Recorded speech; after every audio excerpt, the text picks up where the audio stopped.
Yo nakama semua, kali ini Mimin akan membahas karakter-karakter yang ada di modulo Jujutsu Kaisen. Jadi buat kalian yang ngikutin Jujutsu Kaisen dan udah tamat baca manganya, author JJK GG Akutami Sensei membuat cerita lanjutan dari petualangan Yuji, dilanjutkan ke petualangan cucu dari Yuta dan Maki.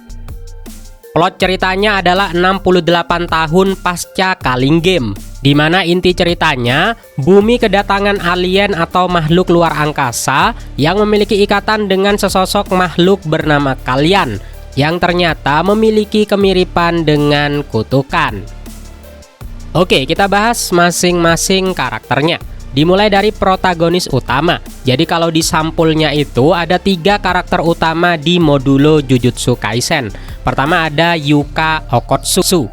Yuka Okkotsu adalah remaja perempuan berusia 16 tahun, berbadan ramping, bermata biru besar menyerupai kakeknya Yuta Okkotsu. Yuka tampil ikonik, mengenakan seragam SMA Jujutsu modifikasi tanpa lengan berbalut bodysuit hitam, anting simpai emas, dan perangkat layar digital di pergelangan tangannya. Di balik sifat aslinya yang tenang, Yuka menyimpan persaingan sengit dan sering bersikap tsundere terhadap kakaknya, Tsurugi, yang dimulai karena konflik hak waris cincin peninggalan dari Yuta. Tetapi meski begitu, jauh di lubuk hatinya, ia sangat memperdulikan sang kakak. Ketegaran mental Yuka terbukti dari keputusannya merahasiakan tumor otak ganas yang memvonis sisa hidupnya tinggal 6 bulan. Ia menolak untuk dikasihani dan memilih menghabiskan sisa waktunya dengan gigih mengejar tujuannya tanpa menyimpan dendam kepada takdir. Sebagai penyihir muda berbakat yang ahli dalam pertarungan fisik, ia mewarisi teknik 10 bayangan dari klan Zenin dengan gaya bertarung yang unik. Alih-alih sekedar memanggil Shikigami, ia menyerap kekuatan mereka ke dalam fisiknya sendiri, seperti memanifestasikan cakar tajam berdaya hancur tinggi, dan bahkan rela mengorbankan nyawanya melalui sumpah pengikat atau binding foe demi memanggil Shikigami terkuat, yaitu Mahoraga, di pertarungan puncak modulo nanti. Dalam halaman tambahan volume ke-1 dijelaskan, sejak kecil Yuka punya skill khusus. Dia jago banget memancing uang receh dari celengan ibunya yang cuma bermodalkan pembersih telinga. Nah, suatu hari Yuka mencoba mewariskan teknik terkutuk itu kepada Tsurugi. Tetapi sialnya, Tsurugi malah ketahuan sama ibu mereka. Reaksi Yuka, dia langsung poker face, pura-pura gak tahu menau, dan membiarkan kakaknya menanggung semua omelan dari ibunya. Adik durhaka emang Yuka ini. Karakter kedua adalah Tsurugi Okkotsu, kakak dari Yuka. Tsurugi adalah seorang remaja laki-laki berusia 17 tahun, berpostur ramping namun berotot, dengan rambut coklat jabrik dan tatapan tajam yang mewarisi ciri fisik klan Zenin. Yang tampil khas, mengenakan seragam SMA Jujutsu coklat berkerah tinggi, tubuhnya berbalut perban, serta cincin kakeknya Yuta Okkotsu yang dikalungkan di lehernya. Di balik sifat aslinya yang pendiam, tenang, dan pekerja keras, Tsurugi memiliki tekad kuat untuk membuktikan kemampuannya tanpa harus mengandalkan cincin dari sang kakek, yang membuatnya sering bersaing gengsi dengan adiknya, Yuka, serta terkadang bertindak gegabah demi terlihat keren, meski ia sebenarnya memiliki prinsip moral yang tegas dan setia kawan. Terlahir dengan heavenly restriction atau pembatasan surgawi, layaknya sang nenek Maki Zenin, Tsurugi menukar energi kutukannya yang sangat rendah dengan kekuatan, kecepatan, dan kelincahan fisik super yang gerakannya nyaris mustahil diprediksi oleh lawannya. Karena minimnya energi kutukan bawaan, gaya bertarungnya sangat mengandalkan pertarungan tangan kosong tingkat tinggi dan penguasaan teknik pedang New Shadow Style yang akhirnya ia salurkan kepada senjata kutukan mematikan seperti katana api bernama Honoyagi dan senjata Split Soul Katana. Sebagai kartu as di saat kritis, Cincin Yuta yang ia bawa menyimpan roh kutukan Rika Orimoto beserta cadangan energi kutukan selama puluhan tahun. Tsurugi dapat bergabung dengan Rika untuk memperoleh daya hancur yang luar biasa, atau bahkan mengorbankan fusi tersebut melalui sumpah pengikat atau binding foe demi mendapatkan lonjakan kecepatan yang ekstrim di medan pertempuran. Dalam halaman tambahan volume pertama dijelaskan, waktu kecil Tsurugi ini adalah anak nenek banget. Keluarganya sampai takut dia bakal tumbuh jadi anak kaku yang kalau ngomong pakai peribahasa atau pepatah kuno seperti nenek-nenek. Tetapi untungnya ketakutan itu tidak terbukti. Malah Tsurugi ini punya kelakuan yang kocak. Dia jago banget niruin rutinitas komedi dari streamer video latihan otot. Lelucon ini laku keras dan sukses bikin teman-teman cowoknya ngakak parah. Tetapi demi menjaga image cowok yang cool, dia menolak keras melakukan komedi ini di depan cewek-cewek, termasuk di depan adiknya sendiri, Yuka. Nah, lanjut ke protagonis nomor 3, yaitu Maru. Nama lengkapnya adalah Marulu Valvolyelvori. Dia berasal dari planet Simurian. Marulu adalah nama aslinya. Val, pangkat atau gelarnya saat ini. Vol, nama tengah yang diberikan oleh kalian. Dan Yelvori adalah nama keluarganya. Sebagai salah satu protagonis utama dalam Jujutsu Kaisen Modulo, Marulu Valvolyelvori atau Maru adalah alien ras Simurian pengungsi bumi di tahun 2086 yang berpenampilan ikonik dengan jubah hijau putih, rambut jabrik yang ditarik ke belakang dan ditahan menggunakan ikat kepala warna hitam. Ada tanda pusaran merah di pipinya, serta mata ketiga di dahi yang biasanya ia tutupi dengan plester. Di balik kepribadiannya yang sangat ramah dan mudah tersentuh, dia sangat antusias mempelajari budaya bumi demi menjalankan misinya sebagai inspektur bagi Yuka dan Tsurugi. Dia juga memiliki saudara kembar bernama Cross. Maru bertindak sebagai kakak karena ia lahir lebih dulu. Pada dasarnya, Maru adalah salah satu kesatria Rumelian terkuat yang memegang teguh tugasnya dan bisa bertarung tanpa ampun jika situasinya mendesak. Ia sangat mematikan dalam pertarungan tangan kosong maupun saat menggunakan senjata.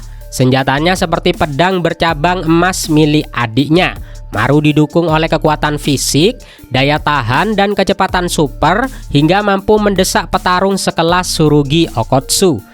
Di medan tempur, Maru mengandalkan mata ketiganya sebagai sumber energi bernama Rololuka untuk melepaskan dua teknik kutukan tingkat tinggi. Pertama ialah Chaos, teknik manipulasi mematikan yang mendistorsi hukum fisika seperti gravitasi, suhu, proyektil, hingga merusak kesadaran mental musuh. Lalu teknik yang kedua bernama Harmoni, kemampuan penyeimbang unik yang memungkinkannya melacak ikatan persaudaraan, menjembatani komunikasi antar kelompok ras secara instan, dan bahkan menjadi kunci bagi kaumnya untuk membangun pesawat serta beradaptasi dengan bahasa bumi. Dalam halaman tambahan volume pertama, dijelaskan Maru memiliki rasa kasih sayang dan keterikatan yang sangat dalam terhadap makhluk hidup. Sejak pertama kali tiba di bumi, ia langsung berinteraksi dengan berbagai macam hewan. Dari sekian banyak hewan, ia akhirnya mengembangkan kecintaan yang sangat khusus terhadap anjing. Lanjut ke karakter pendukung. Karakter selanjutnya adalah Kou Usami. Dia adalah penyihir tingkat pertama berusia 32 tahun yang merangkap sebagai pejabat pemerintah. Sebagai perwakilan diplomatik umat manusia sekaligus petinggi Jujutsu, Kou Usami adalah sosok pemimpin yang rasional, tenang, dan sangat berdedikasi. Berperan sebagai atasan yang menaungi trio Yuka, Tsurugi, dan Maru, Usami selalu mengutamakan perdamaian. Ia cerdik menutupi fakta bahwa energi kutukan adalah sumber daya utama pesawat alien Simurian demi mencegah pecahnya tragedi perburuan penyihir di Jepang, serta selalu berusaha melerai konflik berdarah antara faksi radikal bumi seperti Yakumaru dan pihak utusan Simurian. Dedikasinya yang luar biasa terbukti saat ia rela mengorbankan nyawanya sendiri demi melindungi ke-13 bawahannya dari amukan petarung alien sekelas Sukuna yang bernama Dabura, di mana ia sempat terluka parah akibat efek pantulan kutukan sebelum akhirnya disembuhkan total oleh ritual harmoni Maru di akhir cerita. Usami diduga sebagai keturunan dari penyihir era klasik dari klan Inumaki. Usami menguasai varian unik dari teknik ucapan terkutuk. Alih-alih di area mulut, segel mata ular dan taring miliknya terukir di tangannya. Dengan menempelkan tangannya ke mulut, ia mampu melancarkan mantra tanpa resiko kehilangan kemampuan untuk bicara. Meski sebagai bayarannya, ia harus mengorbankan mobilitas satu tangan saat bertarung dan kesulitan jika harus menggunakan alat pengeras suara. Menariknya, Usami ini memikul beban kerja yang sangat gila. Dia menangani semua urusan yang sebelumnya dikerjakan oleh 3 klan besar Jujutsu, khususnya urusan klan Kamo. Saking serius dan beratnya beban kerja Usami, rambutnya sampai memutih sejak dia masih muda. Tidak heran mengurus politik Jujutsu memang bikin stres. Tetapi di balik wajah seriusnya, belakangan ini Usami punya keinginan yang cukup unik. Dia pingin banget memelihara sebuah anjing besar, mungkin untuk healing dari kerasnya dunia Jujutsu. Lanjut ke karakter yang menjadi bawahan dari Usami, bernama Kazuya Mino, cowok berusia 27 tahun yang menjabat sebagai asisten manajer. Mino ini punya background yang sangat menarik. Dia sudah aktif menjadi Windows atau Mado sejak SMP. Buat yang lupa, Windows adalah afiliasi dunia Jujutsu yang bisa melihat kutukan dan bertugas mengasih informasi. Tetapi mereka bukanlah penyihir yang ikut bertarung. Mino sadar akan kelebihannya ini, makanya dia belajar keras untuk mendapatkan pekerjaan yang bagus dan berakhir menjadi bawahan dari Usami. Hidupnya yang tadinya biasa saja, sekarang berubah menjadi sangat mendebarkan. Fakta lucunya, Mino ini kesulitan bergaul dengan orang-orang seumurannya, tetapi dia malah nyambung kalau ngobrol sama orang-orang yang lebih tua atau lebih muda daripada dia. Selanjutnya ada Cross atau adik dari Maru. Nama lengkapnya adalah Cross Valvol Yelvori, adalah adik kembar Maru yang memiliki fisik ramping, mata merah oranye, rambut hijau muda yang diikat ke belakang, serta ciri khas rasnya berupa jubah hijau putih bersabuk ungu, mata ketiga di dahinya, dan tanda pusaran merah di wajahnya. Berbeda jauh dengan kakaknya yang sangat terbuka, Cross pada awalnya menampilkan kepribadian yang dingin, penuh perhitungan, dan memendam sikap sinis terhadap penduduk bumi. Hal ini berasal dari trauma masa lalunya atas penindasan suku Deskunte terhadap kaumnya, yaitu suku Rumelian. Hal ini membuat Cross memandang manusia sebagai makhluk beruntung yang pada akhirnya pasti akan menindas dan mengkhianati Rumelian, seperti halnya suku Deskunte.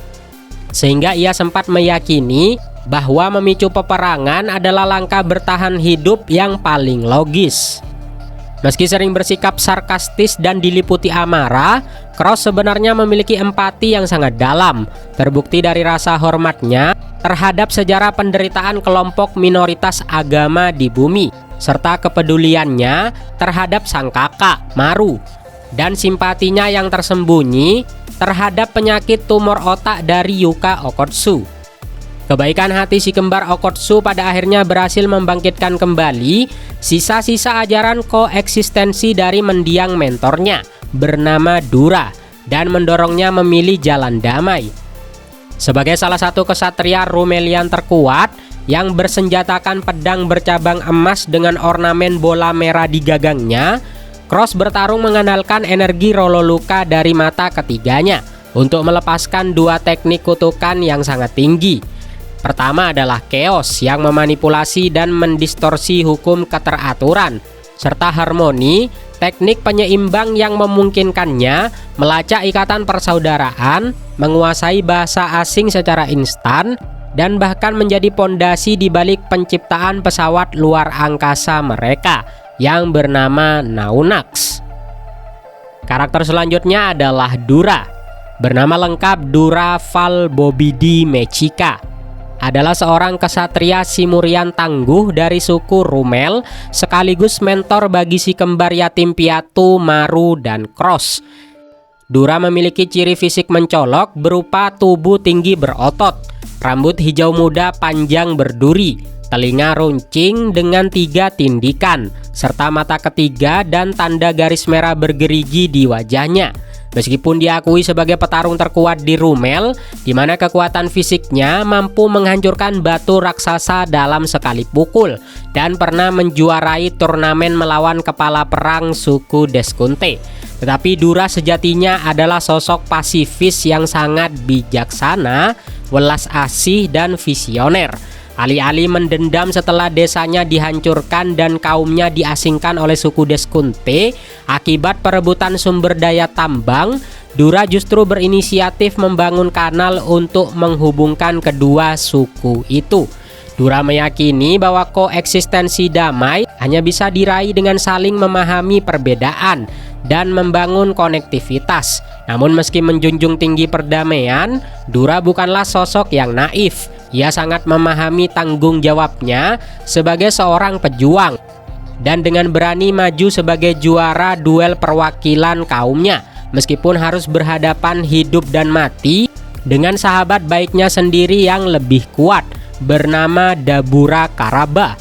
Karena ia percaya bahwa kekuatan dan mentalitas sejati seorang kesatria baru akan benar-benar teruji ketika mereka menghadapi lawan yang mampu mengalahkan mereka. Dalam halaman tambahan juga dijelaskan, Dura adalah teman masa kecil dari Jabaloma, dan Dura selalu menjadi orang yang nekat terjun lebih dulu ke dalam tingkah-tingkah konyol, sementara Jabaloma yang membereskan semuanya, hampir seperti rutinitas sehari-hari. Karakter selanjutnya adalah Dabura Karaba. Dia perwakilan utama pengungsi Simurian dari suku Deskunte, sekaligus entitas yang dianggap markas besar Jujutsu setara dengan ancaman Ryomen Sukuna. Dabura Karaba adalah sosok humanoid bertubuh tinggi kekar yang mengintimidasi dengan 3 mata merah oranye, sepasang tanduk panjang melengkung, kuping telinga bertindik yang menjuntai hingga ke perut, corak asimetris gelap di bagian leher hingga lengannya, serta pakaian minim berupa celana longgar bersabuk 10 carik kain hitam. Di balik auranya yang sangat mengerikan, Dabura sejatinya adalah sosok penyendiri yang tenang, sopan, dan menjaga jarak emosional, dan selalu menghindari konflik yang tidak perlu. Meski ia memikul beban masa lalu yang berat, di mana ia terpaksa membunuh sahabat baiknya sendiri yaitu Dura, ternyata tujuannya adalah demi menyelamatkan adiknya yang disandra oleh kepala suku Deskunte.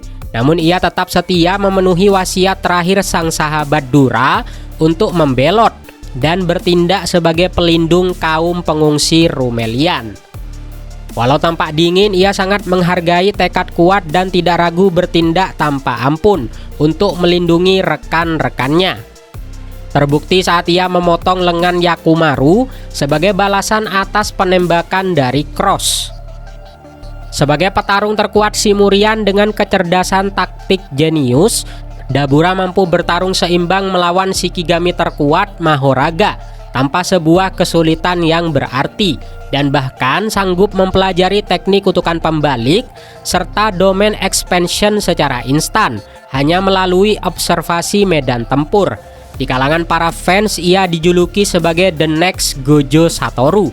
Kekuatan destruktifnya bersumber dari kemampuannya mewujudkan niat membunuh menjadi wujud fisik, memanipulasi cahaya menjadi tembakan mematikan maupun pijaran padat, bergerak dalam kecepatan nyaris seperti kecepatan cahaya, lalu membalikkan energi kutukannya menjadi sebuah kegelapan murni, dan terakhir menjebak musuh dalam perluasan domainnya.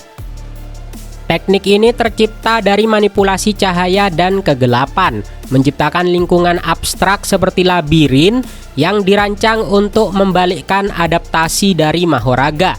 Dia juga menggunakan senjata penetral kutukan langka dari Afrika, yaitu Black Rope atau tali hitam, yang awalnya ia gunakan untuk mematahkan kutukan yang mengikat adiknya.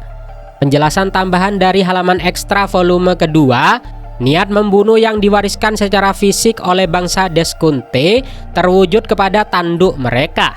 Seiring pertumbuhan, energi kutukan atau niat membunuh mereka perlahan mengambil bentuk nyata sebagai sebuah tanduk. Tanduk juga tumbuh pada perempuan, tetapi mereka yang bukan pejuang akan menghilangkannya saat mencapai usia dewasa. Dabura menentang pemotongan tanduk saudara perempuannya, meskipun alasannya tidak lebih dari sekedar firasat yang samar, karena tanduk itu sudah lama mengganggu saudarinya. Pada akhirnya, ia memotongnya sendiri. Setelah itu, ketegangan di antara mereka berlangsung sekitar 1 minggu. Karakter selanjutnya adalah adik kandung Dabura dalam serial Jujutsu Kaisen Modulo yang bernama Spejo. Spejo dikenal sebagai adik yang sangat disayangi oleh Dabura. Spejo disandra oleh kepala suku Deskunte dan menjadi alasan utama mengapa Dabura, sang raja Simurian, menjadi penurut. Kehadirannya menjadi penggerak alur cerita di mana Dabura berusaha menyelamatkannya. Karakter selanjutnya adalah Jabaloma. Nama lengkapnya adalah Jabaroma Albrimel Primici. Sebagai utusan diplomatik ras Simurian, Jabaloma adalah sosok teguh dan profesional yang mampu menyembunyikan duka mendalam di balik sikap tenangnya. Meskipun ia memikul masa lalu yang kelam karena kehilangan putri satu-satunya dalam konflik tragis yang sama dengan insiden tewasnya orang tua Maru dan Cross. Namun ia sama sekali tidak pernah membiarkan kesedihan atau emosinya terpancar keluar. Alih-alih terbawa perasaan, Jabaloma selalu mempertahankan ketenangan mutlak dan senyum sopannya saat melangsungkan berbagai pertemuan diplomatik dengan para perwakilan bumi. Kemampuan dan kekuatan mentalnya untuk mengendalikan emosi di tengah tragedi yang begitu berat yang membuatnya sangat dihormati dan disegani oleh Cross. Dalam halaman tambahan dijelaskan, ia menjabat sebagai petugas pembongkaran konstruksi dalam suku Rumelian. Meskipun ia dianggap sebagai administrator tingkat menengah, baik atasan maupun bawahannya mempercayai Jabaloma dan menyerahkan berbagai urusan kepadanya, sehingga ia tidak terjebak di antara tekanan dari kedua pihak. Dijelaskan juga, sebelum duel besar terjadi, Dabura secara pribadi hanya mengenal Dura dan Jabaloma. Selanjutnya ada karakter Chiharu Miyaguni. Karakter ini sering dianggap sebagai putri dari Yuji Itadori. Tetapi apakah benar seperti itu? Dalam halaman tambahan volume pertama dituliskan, konon katanya usia Miyaguni sudah di atas 40 tahun. Tetapi semua orang terlalu takut untuk menanyakannya langsung demi memastikan itu. Lalu profilnya juga dijelaskan dalam volume ketiga. Dia bukanlah anak dari Yuji. Miyaguni adalah murid langsung dari Yuji Itadori. Yuji melatihnya bersama Todo Aoi. Miyaguni dijelaskan adalah atasan yang melatih Tsurugi. Dia memiliki sebuah teknik, tetapi memperoleh lisensi khusus untuk dapat mengajari Tsurugi gaya bayangan baru atau New Shadow Style. Karakter selanjutnya adalah Aruruli, berusia 29 tahun. Dia adalah pengguna teknik kutukan pembalik. Perannya seperti Shoko di Jujutsu Kaisen. Dia tidak bisa menenangkan dan menyatukan dirinya tanpa memegang kedua kepang rambut kembarnya. Karakter selanjutnya adalah Kyoko Tomoe, berumur 31 tahun. Sebagai karakter pendukung dalam modulo Jujutsu Kaisen, Kyoko Tomoe adalah seorang ahli gizi sekaligus juru masak di Kyoto Jujutsu Hike yang tampil rapi dengan rambut hitam sebahu bersanggul, mata hitam bulat, dan seragam koki putih standar. Kyoko adalah wanita asal Kansai yang blak-blakan. Dia mudah bergaul dan tidak ragu melakukan lelucon konyol demi mencairkan suasana. Ia memiliki ikatan persahabatan yang sangat erat dengan Yuka Okotsu, sering bercanda dan saling berbagi kisah asmara. Hal ini terlihat jelas saat Kyoko langsung panik merisaukan penampilannya. karena jatuh cinta pada pandangan pertama kepada Dabura Karaba. Terlepas dari perasaannya terhadap sang petarung Simurian tersebut, Kyoko menunjukkan kesetiaan yang luar biasa sebagai seorang sahabat dengan memprioritaskan nyawa dari Yuka Okkotsu. Ia merasa sangat lega saat sahabatnya itu sembuh dari tumor otak dan berusaha ikhlas menelan kekecewaan asmaranya saat mengetahui bahwa Dabura harus meninggalkan bumi sebagai bayaran atas kesembuhan dari Yuka. Nah, ada teori dari para fans, katanya di chapter terakhir Modulo, Dabura itu kembali ke bumi untuk menemui Tomoe, dan akhirnya mereka pacaran lalu menikah. Lalu pernikahan beda ras inilah yang akan menjadi cerita baru yang akan dikulik oleh GG Akutami. Dalam halaman tambahan volume kedua juga dijelaskan, Tomoe sebenarnya memiliki kualifikasi untuk menjabat sebagai asisten supervisor, dan ia tidak akan memaafkan siapapun yang tidak menghabiskan makanan di piringnya.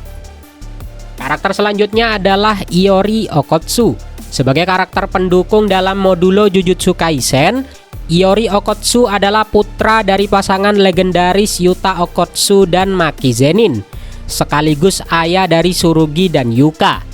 Iori memiliki postur tinggi, rambut hitam panjang yang dibiarkan tergerai, tatapan mata yang selalu tampak kelelahan, dan kemiripan wajah yang sangat kuat dengan sang ayah, Yuta Okkotsu.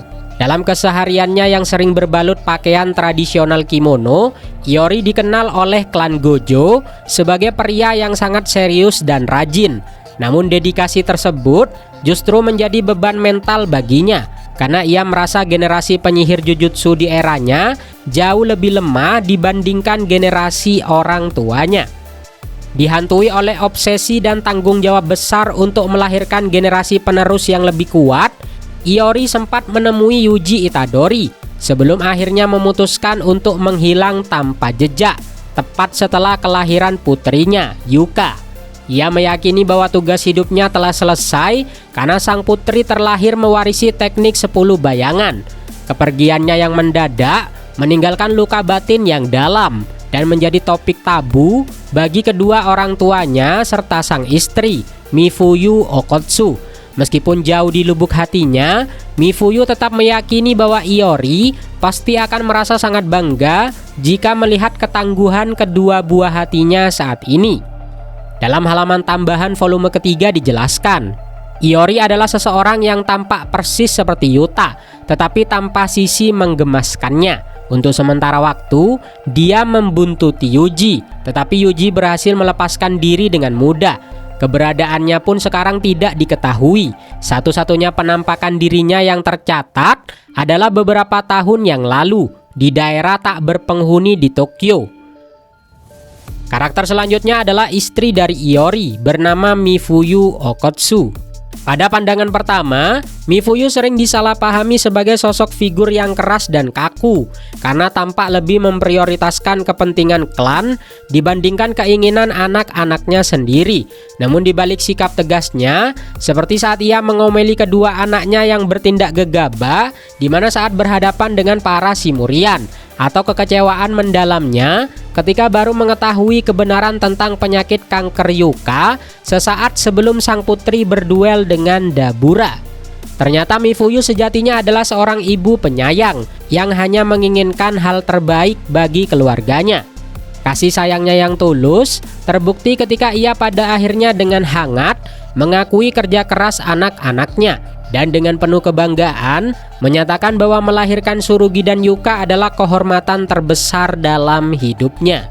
Dalam halaman tambahan volume ketiga dijelaskan, setelah hilangnya Iori Okkotsu, Mifuyu berpikir akan sulit baginya untuk beradaptasi dengan keluarga Okkotsu atau klan Gojo.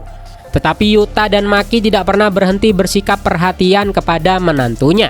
Hubungannya dengan mertuanya pun baik, tetapi melihat betapa mereka memanjakan cucu-cucu mereka membuat Mifuyu khawatir tentang masa depan anak-anaknya.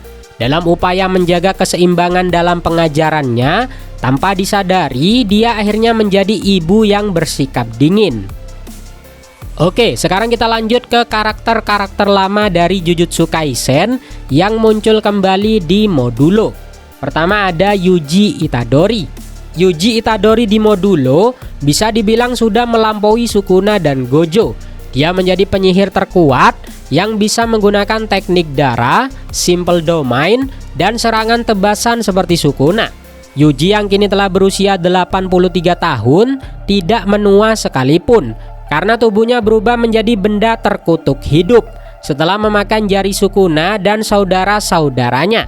Di Modulo ini, peran Yuji adalah berusaha menciptakan perdamaian antara manusia dan kutukan, bahkan berencana menjadi benda terkutuk sebagai pelindung manusia di masa depan. Yuji saat ini juga mampu menggunakan Black Flash sesuka hatinya dan menggunakan serangan piercing blood yang sangat masif. Untuk profil lengkapnya atau kekuatan apa saja yang dimiliki Yuji, Mimin sarankan kalian baca komiknya secara langsung agar lebih menarik. Dalam halaman tambahan volume ketiga, hal terbaru dijelaskan oleh GG Akutami tentang sosok dari Yuji Itadori. Yuji Itadori secara resmi saat ini berperingkat sebagai penyihir tingkat khusus. Setelah menyerap rahim terkutuk, ia menjadi semacam hibrida antara kutukan dan manusia yang menyebabkan proses penuaannya melambat secara ekstrim. Pernah suatu ketika ia melatih generasi penerus bersama Todo Aoi dan Miyaguni itu adalah salah satu muridnya. Nah, kira-kira siapa lagi ya murid dari Yuji Itadori? Mimin berharap semoga GG Akutami bakal bikin lanjutan ceritanya, soalnya pasti bakal seru banget. Selain Yuji Itadori ada Nobara Kugisaki. Dia masih hidup, tetapi beda dengan Yuji. Dia layaknya manusia normal yang sekarang terlihat tua seperti nenek-nenek. Dalam halaman tambahan volume ketiga juga dijelaskan, Nobara menghabiskan sisa harinya di lantai atas sebuah gedung pencakar langit di Kyoto. Kucing yang ia pelihara awalnya adalah anak kucing yang ia selamatkan dan membenci semua orang kecuali dirinya. Kucing Nobara khususnya menghindari kontak dengan Yuji. Apakah kucingnya takut ya? Karena Yuji itu adalah setengah kutukan. Dan untuk Megumi Fushiguro, di dalam cerita Modulo ini, sang pria potensial itu ternyata telah meninggal dunia. Tetapi masih ada panda yang diperlihatkan muncul di Modulo ini. Dijelaskan juga di halaman tambahan volume ketiga, Nobara dulunya sering pergi ke gudang terlarang untuk menemui panda. Tetapi Nobara selalu pergi pada hari-hari di mana panda tidak aktif atau tidak bisa berbicara dengan baik. Jadi dia berhenti pergi sesering dulu. Panda saat ini menjadi koleksi di gudang klan Gojo dan sering berinteraksi dengan Yuka atau anak dari Yuta. Dan dia sering disapa oleh Yuji Itadori. Panda saat ini diketahui sebagai mayat terkutuk yang tidak menua. Selanjutnya adalah Todo Aoi. Di Modulo, ternyata dia masih hidup dan masih menjadi besto friendonya Yuji. Tetapi dia sekarang sudah menua seperti kakek-kakek. Seperti inilah penampakannya. Wajahnya lebih kalem dan muncul jenggot. GG Akutami juga menjelaskan kalau Todo sudah punya istri dan inilah penampakannya dari belakang. Mereka terlihat seperti seorang pengembara. Itulah kenapa informasi tentang Shimurian, Kalyan, dan sebagainya bisa Yuji ketahui karena Todo adalah informannya. Karakter selanjutnya adalah Mahito. Mahito kembali muncul dalam sequel spin-off Jujutsu Kaisen Modulo. Dalam seri ini Mahito ditemukan dan dikendalikan oleh Maru melalui teknik harmoninya. Mahito muncul di Modulo dan kembali berhadapan dengan Yuji Itadori. Tetapi Mahito yang muncul bukanlah reinkarnasi penuh, melainkan entitas yang sedang menunggu Yuji. Kemudian dia ditangkap dan dimanipulasi oleh Maru menggunakan teknik harmoni. Energi kutukannya lebih lemah daripada versi aslinya, dan pemulihan kekuatannya hanya sementara berkat teknik harmoni dari Maru. Nasib akhirnya, Mahito direduksi menjadi partikel bercahaya oleh Maru dan kembali dipermalukan oleh Yuji Itadori. Di halaman tambahan dijelaskan, meskipun sudah puluhan tahun berlalu, dia masih bertingkah seperti anak kecil. Menurut GG Akutami, anggap saja itu bukanlah masalah, Kami memang merencanakan agar jahitan di tubuh Mahito terlihat sedikit lebih usang, ucap GG Akutami. Terakhir ada Ui Ui atau adik dari Meimei.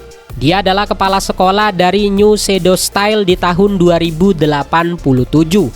Usianya sekitar 80 tahun. Tetapi ia perlahan menyerap rentang hidup beberapa muridnya. Semua ini agar ia dapat terus menyampaikan kehebatan saudara perempuannya yang tercinta dengan tepat dan luar biasa. Agak creepy sih, tetapi begitulah kata GG Akutami. Satu tambahan fakta langsung dari GG Akutami sebagai penutup konten ini.